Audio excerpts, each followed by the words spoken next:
Hi friends, வணக்கம். Welcome to trending சமையல். இன்னைக்கு வீடியோ ரொம்ப பயனுள்ளதா இருக்கும் அப்படின்னு நம்புறேன். ஸோ வீடியோ இப்போ தான் ஃபர்ஸ்ட் டைம் பார்க்குறீங்கன்னா மறக்காம சேனலை சப்ஸ்கிரைப் பண்ணி வச்சுக்கோங்க. அப்போ தான் நம்மளோட ரெகுலர் அப்டேட் எல்லாம் நீங்கள் மிஸ் பண்ணாமல் பார்க்கலாம். இப்போ வாங்க நம்ம வீடியோக்குள்ளே போகலாம். நிறைய ஃப்ரெண்ட்ஸ் வந்து கமெண்ட் செக்ஷனில் கேட்ட ஒரு டிப்ஸ் அப்படின்னே சொல்லலாம். இந்த மாதிரி இரும்பு கடாய் வந்து எப்படி ரொம்ப நாளுக்கு இந்த மாதிரி துருக்கரெல்லாம் வந்து வராமல் நம்ம வந்து சூப்பராக க்ளீனாக வந்து மெயின்டைன் பண்ணுறது அப்படின்னு கேட்டிருந்தீங்க. ஸோ அவங்களுக்காக இந்த டிப்ஸு. இப்போ இது கூட வந்து நம்ம என்ன சேர்க்க போகிறோம் அப்படின்னு பார்த்தீங்கன்னா, கடாய்க்குள்ளே ஒரு 1.5 ஸ்பூன் அளவுக்கு பேக்கிங் சோடா வந்து சேர்த்துக்கோங்க. இது கூடவே வந்து நம்ம வீட்டில் இருக்கிற வினிகர் வந்து ஒரு 1.5 மூடி அளவுக்கு நான் வந்து சேர்த்துருக்கேன். இந்த மாதிரி 2 மிக்ஸையும் வந்து நல்லா கலந்து கொடுத்துட்டு கடாய் ஃபுல்லாகவே வந்து அப்ளை பண்ணிவிட்டு ஒரு 5 நிமிஷத்துலேருந்து 10 நிமிஷம் வரைக்கும் கூட நல்லா இதை வந்து ஊற விட்டுருங்க. இந்த மாதிரி நீங்கள் செய்யும்போது அந்த துருக்கரை எல்லாம் உங்களுக்கு வந்து ரொம்ப ஈஸியாக வந்து வந்துடும். பாருங்கள், நல்லா வந்து அந்த துருக்கரை சூப்பராக எடுத்துகிட்டு வந்திருக்கு. இப்போ ஒரு ஸ்டீல் ஸ்க்ரப்பர் வந்து யூஸ் பண்ணிவிட்டு நல்லா இந்த மாதிரி நம்ம தேய்ச்சி கொடுத்துடலாம். மிச்சம் மீதியாக அங்கங்கே பிடிச்சிட்ருக்க துருக்கரை கூட உங்களுக்கு ஃபுல்லாகவே ரிமூவ் ஆகி வந்துடும். நான் வாஷ் பண்ணினதுக்கப்புறம் கொஞ்சமாக சோப்பு வந்து ஆட் பண்ணி இந்த மாதிரி தேய்ச்சி கொடுத்துட்றேன். சோப்பு வந்து சேர்க்கும் போது இன்னும் கொஞ்சம் ஷைனிங் நமக்கு கிடைக்கும். ஸோ இன்னும் வந்து பிடிச்சிட்ருக்க கரை எல்லாம் போயிடும். இப்போ இது கூட ரொம்ப சூப்பரான இன்னொரு பொருள் என்ன சேர்க்குறோன்னு பார்த்தீங்கன்னா, கல்லுப்பு வந்து 1 ஸ்பூன் சேர்த்துக்கோங்க. கல்லுப்பு சேர்க்கும்போது பார்த்திங்க அப்படின்னா இன்னுமே அங்கங்கே ஒட்டிக்கிட்டு இருக்க அழுக்கு எல்லாமே கரை ஃபுல்லாகவே உங்களுக்கு வந்து ரிமூவ் ஆகி வந்துடும். அது மட்டும் இல்லாமல் நல்ல உங்களுக்கு கடாய் வந்து பார்க்கறதுக்கு நல்ல பளபளன்னு பளிச்சுன்னு ஆகிடும். ஸோ பாருங்கள், வாஷ் பண்ணிவிட்டு நல்லா தொடச்சி காய வச்சு நான் எடுத்துகிட்டு வந்திருக்கேன். ஃபஸ்ட்டு இருந்ததுக்கும் இப்போ இருக்கிறதுக்கும் உங்களுக்கே நல்ல டிஃப்ரெண்ட் தெரியும் பாருங்கள், பளிச்சுன்னு இருக்குது. இப்போ இந்த மாதிரி கடாய்க்குள்ளே தேங்காய் எண்ணெய் அப்படி இல்லைனா குக்கிங் ஆயில் வந்து சேர்த்துட்டு நல்லா அப்ளை பண்ணி கொடுத்துருங்க. இந்த மாதிரி பண்ணிவிட்டு நீங்கள் வருஷ கணக்காக வச்சுருந்து எடுத்திங்கனாலும் உங்களுக்கு வந்து துருக்கரை வந்து பிடிக்கவே பிடிக்காது. ஸோ ஈரம் படாத இடமா பார்த்து வச்சுக்கோங்க.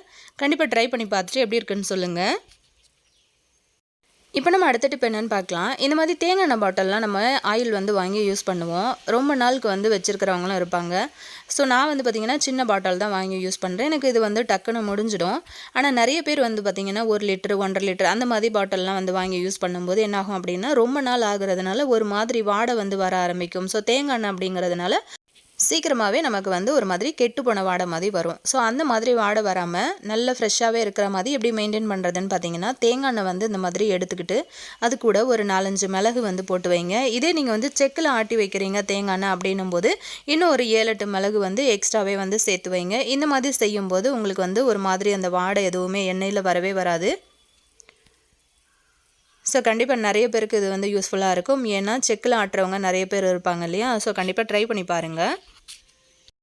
இப்போ நம்ம அடுத்த டிப் என்ன அப்படின்னு பார்க்கலாம். இந்த மாதிரி ஸ்டீல் ஸ்டவ் வந்து பார்த்திங்க அப்படின்னா, நான் வந்து 4 பர்னர் அடுப்பு வந்து வாங்கினதுக்கப்புறமா இதை தூக்கி வந்து மேலே போட்டிருந்தேன். ஸோ நான் வந்து நல்லா வாஷ் பண்ணி க்ளீன் பண்ணி தான் வந்து வச்சுருந்தேன். ஆனால் வந்து பார்த்திங்கன்னா கிட்டத்தட்ட 4லேருந்து 5 வருஷம் ஆயிடுச்சு இந்த ஸ்டவ் நான் வந்து யூஸ் பண்ணிவிட்டு. ஸோ பார்த்தீங்கன்னா எப்படி வந்து எண்ணெய் பிசுக்கு வந்து பிடிச்சிருக்கு பாருங்கள். நான் வந்து இதை கரெக்டாக ஒரு கவரில் போட்டு வச்சுருந்தேன் அப்படின்னா எனக்கு இந்த மாதிரி வந்து அழுக்காகி இருக்காது. ஸோ இப்போ ரீசெண்டாக சரி இந்த அடுப்பில் சமைக்கலாமே அப்படின்னு சொல்லிட்டு அந்த 4 பர்னர் இருக்குல்லையே அதை வந்து நான் தனியாக எடுத்து வச்சுட்டேன். இதை எடுத்து யூஸ் பண்ணலாம் அப்படின்னு பார்த்தா ரொம்பவே கரை பிடிச்சிருந்தது. ஸோ கையே வைக்க முடியல, பிசு பிசுன்னு ஒட்டிகிட்டு இருந்தது. ஸோ இதுக்கு வந்து நம்ம என்ன பொருள் யூஸ் பண்ணி க்ளீன் பண்ண போகிறோம் அப்படிங்கிறத உங்ககிட்ட ஷேர் பண்ணியிருக்கேன். ஸோ பாருங்கள், உங்களுக்கு பார்க்கும்போதே தெரியும் ரொம்ப ஸ்ட்ராங்கான கரை வந்து பிடிச்சிருக்கு. ஃபஸ்ட்டு நம்ம வந்து ஒரு டவல் வச்சு ஃபுல்லாகவே இதை வந்து தொடச்சி விட்டுடலாம். ஸோ இந்த மாதிரி தொடச்சதுக்கப்புறம் நம்ம வந்து க்ளீன் பண்ணுறதுக்கு என்ன எடுக்க போகிறோம் அப்படின்னு பார்த்தீங்கன்னா, ரொம்ப வந்து விலையெல்லாம் கிடையாது. வெறும் 5 ரூபாய் சோப்பு தான் நம்ம வந்து எடுக்க போகிறோம். நம்ம வந்து பாத்திரம் கழுவுறதுக்கு யூஸ் பண்ணுவோம்ல விம் சோப்பு, அப்படி இல்லைனா இந்த மாதிரி எக்ஸோலாம் இருக்குது இல்லையா? ஸோ நான் வந்து இதில் ட்ரை பண்ணி பார்க்கலாமே அப்படின்னு சொல்லிட்டு ட்ரை பண்ணேன். ரொம்ப சூப்பராக எனக்கு வந்து க்ளீன் ஆகிடுச்சு. இந்த மாதிரி வந்து ஒரு துருவி வச்சு இதை ஃபுல்லாகவே வந்து நான் சோப்பை துருவி விட்டுக்கிறேன். வேணும் அப்படின்னா நீங்கள் வந்து க்ளீன் பண்ணுறதா இருந்தால் ஃபுல்லாகவே வந்து நீங்கள் தண்ணியில் கூட நனைச்சிட்டு அந்த தண்ணி கூட யூஸ் பண்ணிக்கலாம். ஸோ நான் அப்படியே துருவி அடுப்பு ஃபுல்லாகவே வந்து போட்டுட்டு இந்த மாதிரி ஒரு ஸ்க்ரப்பர் வந்து யூஸ் பண்ணிக்கோங்க. லைட்டாக வந்து தண்ணியில் வந்து டிப் பண்ணிவிட்டு இந்த மாதிரி தேய்ச்சி கொடுக்க ஆரம்பிச்சிட்டேன். ஸோ இந்த மாதிரி வந்து தேய்ச்சி கொடுக்கும்போதே வந்து பார்த்திங்கன்னா கடன்னு அந்த பிடிச்சிருந்த ஆயில் பிசுக்கு எல்லாமே எனக்கு வந்து போயிடுச்சு. ஸோ இதுக்கு அப்படின்னு சொல்லிட்டு நான் ரொம்ப நேரம்லாம் டைம் எடுக்கல. ஜஸ்ட் ஒரு 10லேருந்து 15 நிமிஷத்தில் நான் வந்து இதை க்ளீன் பண்ணி முடிச்சிட்டேன். பாருங்கள், அடுப்பு வந்து முன்னாடி எப்படி வந்து எண்ணெய் பிசுக்கு அதிகமாக பிடிச்சிருந்தது, இப்போ வந்து நல்லா பளபளன்னு ஆயிடுச்சு. ஸோ பர்னருக்குள்ள வந்து தண்ணி போகக்கூடாது அப்படின்னு சொல்லிட்டு அந்த பவுல் வந்து கவுத்து வச்சுருந்தேன். இது வந்து அடுப்பை வந்து திருப்பி போட்டுட்டு உள் பக்கமாகவும் வந்து க்ளீன் பண்ணிட்டேன். ரொம்பலாம் அழுத்தம் கொடுத்து வந்து தேய்க்கணும் அப்படின்னு அவசியம் கிடையாது. உள்ள சும்மா இந்த அளவுக்கு வந்து க்ளீன் பண்ணி விட்டோம் அப்படின்னாலே போதுமானது. இப்போ பார்த்தீங்கன்னா அந்த மேலே நம்ம போடுவோம் இல்லையா அந்த பிளேட்டு அது கொஞ்சம் ஸ்ட்ராங்கான கரையாகவே பிடிச்சிருந்தது. ஸோ அதையும் வந்து நல்லா வாஷ் பண்ணி எடுத்துட்டேன் அதே சோப்பு யூஸ் பண்ணி. ஸோ வேறு எதுவும் போடலை. அடுப்பு பாருங்கள் நல்ல பளபளன்னு நல்ல ஷைனிங்காக இருக்குது. இது வந்து அடுப்பு நல்லா காய வச்சுருங்க. காய வச்சுட்டு ஒரு டவல் வச்சு தொடச்சி விட்டுருங்க. அதுக்கப்புறம் நல்ல இன்ஸ்டண்ட்டாக புது அடுப்பு மாதிரி ஒரு ஷைனிங் கொடுக்கறதுக்காக வீட்டில் இருக்கிற இந்த மாதிரி பான்ஸ் பவுடர் வந்து யூஸ் பண்ணிக்கோங்க. இந்த மாதிரி அடுப்பில் வந்து அங்கங்கே ஃபுல்லாகவே வந்து ஸ்ப்ரெட் பண்ணி விட்டுருங்க. இப்போ வந்து நல்லா ட்ரையாக இருக்கிற ஒரு கிளாத்தை யூஸ் பண்ணிக்கோங்க. ஒரு டவல் அப்படி இல்லைன்னா இந்த மாதிரி ஒரு சாக்ஸ் வந்து நான் எடுத்திருக்கேன். எடுத்துகிட்டு இந்த மாதிரி அந்த பவுடர் ஃபுல்லாக அடுப்பு ஃபுல்லாகவே வந்து படுற மாதிரி நல்லா அந்த மாதிரி தேய்ச்சி கொடுத்துருங்க. டக்குன்னு உங்களுக்கு வந்து சூப்பரான ஒரு ஷைனிங் கிடைக்கும். பார்த்தா புது அடுப்பு மாதிரியே இருக்கும். ஸோ கண்டிப்பாக நீங்களும் ட்ரை பண்ணி பாருங்கள். பவுடர் தான் அப்படி போடணும்னு கிடையாது. நீங்கள் வந்து விபூதி கூட வந்து யூஸ் பண்ணிக்கலாம். நல்லா ஷைனிங்காக நல்லா இன்ஸ்டண்ட்டாக பார்க்கறதுக்கு நல்ல பளபளன்னு இருக்கும். அது மட்டும் இல்லாமல் ரொம்ப நாள் கழித்து நம்ம வந்து அடுப்பு எடுத்து திரும்ப யூஸ் பண்ணுறோம் அப்படின்னும் போது இந்த மாதிரி நம்ம பைப்பு வச்சுருப்போம் இல்லையா, கேஸ் பைப்பு வந்து விடுவோம் இல்லையா, அந்த இடத்துல வந்து ஏதாவது அடைப்புகள் இல்லை குழவி வந்து பார்த்திங்கன்னா அந்த இடத்துல மண் வந்து வச்சு கூடெல்லாம் கட்டியிருக்கும். ஸோ அந்த மாதிரி அடைப்புகள் இருக்குதா அப்படிங்கிறத செக் பண்ணிக்கோங்க. தென்னந்தொடப்பம் வந்து அதாவது தென்னங்குச்சி யூஸ் பண்ணிக்கோங்க. அப்படி இல்லைன்னா அந்த மாதிரி ஃபோர்க்கு வந்து வச்சு யூஸ் பண்ணிக்கோங்க. அந்த ஃபோர்க்கோட ஒரு பக்கம் சைடை வந்து உள்ளே விட்டிங்கன்னா சூப்பராக உங்களுக்கு அடைப்பு இருந்ததுன்னா எடுத்துகிட்டு வந்துடும். ஸோ அவ்வளோதான், நம்மளோட அடுப்பு வந்து ரொம்ப சூப்பராக ரெடி ஆகிடுச்சு. பாருங்கள், இப்போ நான் உங்களுக்கு பற்ற வச்சு காமிக்கிறேன். இந்த அடுப்பு நான் எதுக்கு எடுத்தேன் அப்படின்னு பார்த்தீங்கன்னா, என்னோடய கவுண்டர் டாப் வந்து ரொம்ப சின்னது தான். அந்த 4 பர்னர் அடுப்பு வச்சதுமே ஃபுல்லாகவே அது இடத்த அடைச்சிக்கிட்டு இருந்த மாதிரி இருந்தது. ஸோ அதுக்காக கொஞ்ச நாள் இந்த அடுப்பு யூஸ் பண்ணலாம் அப்படின்னு சொல்லிட்டு தான் நான் இந்த அடுப்பு வந்து எடுத்திருந்தேன். ஸோ கண்டிப்பாக நீங்களும் ட்ரை பண்ணி பாருங்கள். இப்போ நம்ம அடுத்த டிப் என்ன அப்படின்னு பார்க்கலாம். ஒரு சில ஃப்ரெண்ட்ஸ் வந்து என்கிட்ட கமெண்ட் செக்ஷனில் கேட்டிருந்தாங்க, நம்ம வந்து ஆயிலுக்கு அப்படின்னு சொல்லிட்டு கிளாஸில் வந்து பாட்டில் வந்து வாங்கி யூஸ் பண்ணுவோம் இல்லையா, ஸோ அந்த பாட்டிலில் வந்து வர்ற மூடி வந்து கொஞ்ச நாளில் ஒரு மாதிரி பிசு பிசுன்னு ஆகிடுது அப்படின்னு சொல்லியிருந்தாங்க. அது வந்து திரும்ப யூஸ் பண்ணவே முடியல அப்படின்னு. ஸோ எனக்கும் அந்த மாதிரி தான் ஆச்சு. ஸோ அதுக்காக நான் என்ன பண்ணேன் அப்படின்னா, மீஷோவில் வந்து ₹178 4 லிட்டு வந்து ஆஃபரில் போட்டிருந்தாங்க. அந்த ஆயில் பாட்டிலுக்கு வந்து 4 மூடியும் அதுக்கப்புறம் இந்த ஆயில் கேனும் வந்து வாங்கியிருந்தேன். இது பார்த்திங்கன்னா ஒரு ₹304 கிட்ட வந்தது இதோட ரேட்டு, அந்த ஆயில் கேனோட ரேட்டு. அதுக்கப்புறம் வந்து பார்த்திங்கன்னா இந்த 4 மூடியும் வந்து வந்துச்சு. ஸோ இந்த ஆயில் கேன் வந்து பார்த்திங்கன்னா ஃப்ளிப்கார்ட்டில் இருந்து வந்தது, இது வந்து மீஷோவில் இருந்து வந்தது.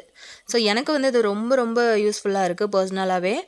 ஸோ பாருங்கள், 4 மூடி ரொம்பவே சந்தோஷமாக இருந்துச்சு எனக்கு. ஏன் அப்படின்னா ரொம்ப நாளாகவே அந்த கிளாஸ் பாட்டில் வந்து நான் யூஸ் பண்ணாமையே வச்சுருந்தேன். ஏன்னா மூடி வந்து சீக்கிரமாக வேஸ்ட்டாக போயிடுச்சு அப்படிங்கிறதுனால. பாருங்கள், இந்த பாட்டில் தான். ஸோ நிறைய பேர் வந்து கமெண்ட் செக்ஷனில் என்கிட்ட இந்த மாதிரி கேட்டிருந்தீங்க, இந்த மூடி வந்து இந்த மாதிரி ஆயிடுச்சு அதுக்கு என்ன பண்ணலாம் அப்படின்னு சொல்லிட்டு. ஸோ கண்டிப்பாக வந்து இந்த வீடியோ நிறைய பேருக்கு யூஸ்ஃபுல்லாக இருக்கும் அப்படின்னு நினைக்கிறேன். ஒரு தடவை மீஷோவில் வந்து செக் பண்ணி பாருங்கள், ₹178 4 மூடி அப்படின்னு ஆஃபரில் போட்டிருக்காங்க. ஸோ ரொம்ப ரொம்ப ஸ்ட்ராங்காக ரொம்ப டைட்டாக பிடிச்சிருந்தது பாருங்கள். ஆல்ரெடி நான் வந்து யூஸ் பண்ணிக்கிட்டு இருந்தது இது தான். ஸோ இந்த மாதிரி ஆயிடுச்சு அப்படின்னு சொல்லிட்டு நான் இதை வந்து யூஸ் பண்ணுறதையே வந்து ஸ்டாப் பண்ணிட்டேன். பாருங்கள் எந்த அளவுக்கு பிச்சுக்கிட்டு வருது அப்படின்னு சொல்லிட்டு. எண்ணெய் பிசுக்கு அதிகமாக இருக்குது அப்படின்ட்டு நான் என்ன பண்ணேன் அப்படின்னா, ஆயில் பாட்டில் அந்த மூடி எல்லாமே க்ளீன் பண்ணுறதுக்காக ஹாட் வாட்டரில் வந்து போட்டு வச்சுருந்தேன். அதாவது கொஞ்சம் கை பொறுக்கிற சூடில் இருக்கிற ஹாட் வாட்டரில் தான் போட்டு வச்சுருந்தேன். ஆனால் எனக்கு அந்த மூடி எல்லாமே அந்த மாதிரி ஒரு மாதிரி மெல்ட் ஆன மாதிரி ஆகிடுச்சு. ஸோ ரொம்பவே கஷ்டமாக இருந்தது, யூஸ் பண்ணவே முடியல. அதுக்கப்புறம் இந்த மாதிரி ஆர்டர் பண்ணி வாங்கினதுக்கப்புறம் தான் நான் இப்போ யூஸ் பண்ண ஆரம்பிச்சிருக்கேன். ரொம்பவே சூப்பராக இருக்குது. நீங்களும் வந்து ஒன்ஸ் வந்து செக் பண்ணி பாருங்கள், இந்த மாதிரி பாட்டில் வந்து யூஸ் பண்ணுறீங்க அப்படின்னா. நம்ம இப்போ அடுத்த டிப் என்னென்னு பார்க்கலாம். நம்ம வீடியோ பார்க்குற நிறையா ஃப்ரெண்ட்ஸ் வந்து இந்த மாதிரி உங்கள் வீட்டில் போட்டிருக்கிற ஜன்னலில் இந்த ஸ்க்ரீன் வந்து ரொம்ப ரொம்ப அழகாக இருக்குது, இது வந்து எங்கே வாங்கினீங்க, அதோட லிங்க் வேணும் கொடுங்க அப்படின்னு சொல்லிட்டு நிறைய பேர் வந்து கேட்குறீங்க. ஸோ நான் இது வந்து எங்கே வாங்கினேன் அப்படின்னு பார்த்தீங்கன்னா ஃப்ளிப்கார்ட்டில் வந்து வாங்கியிருந்தேன். ஸோ அந்த 3 பீஸுமே வந்து அப்படியே செட்டாக வந்தது தான். நான் வாங்கும்போது கிட்டத்தட்ட ஒரு ₹600 ரேஞ்சில் வந்து வாங்கினேன். ஸோ பார்த்திங்கன்னா லென்த்தும் வந்து ரொம்பவே பெருசாக தான் இருந்தது, 7 ஃபீட்டு. எனக்கு வந்து பார்த்திங்கன்னா கண்ணாடி, அதாவது முன்னாடி இருக்கிற ஹாலில் இந்த மாதிரி ஃபுல்லாகவே வந்து கிளாஸில் கொடுத்துருக்குறாங்க ஜன்னல். ஸோ எனக்கு வந்து இந்த மாதிரி வந்து காம்போவாக கிடைக்கிற மாதிரி ஸ்க்ரீன் போட்டோம் அப்படின்னா ரொம்ப அழகாக இருக்கும் அப்படின்னு சொல்லிட்டு ரொம்ப நாள் ஆசை. ஸோ ஃப்ளிப்கார்ட்டில் வந்து பார்க்கும்போது இந்த மாதிரி கிடச்சிது. ஸோ 7 ஃபீட்டு நல்ல அகலமாகவும் இருந்தது, ரொம்ப ரொம்ப அழகாகவும் இருந்தது. அந்த ஹாலே வந்து பார்த்திங்க அப்படின்னா ரொம்ப அழகாயிருச்சு. இந்த டிராயிங் வந்து என் பையன் வந்து வரைஞ்சது. ஸோ நல்லாயிருக்கு அப்படின்னு அதையும் கமெண்ட்டில் சொல்லுங்கள்.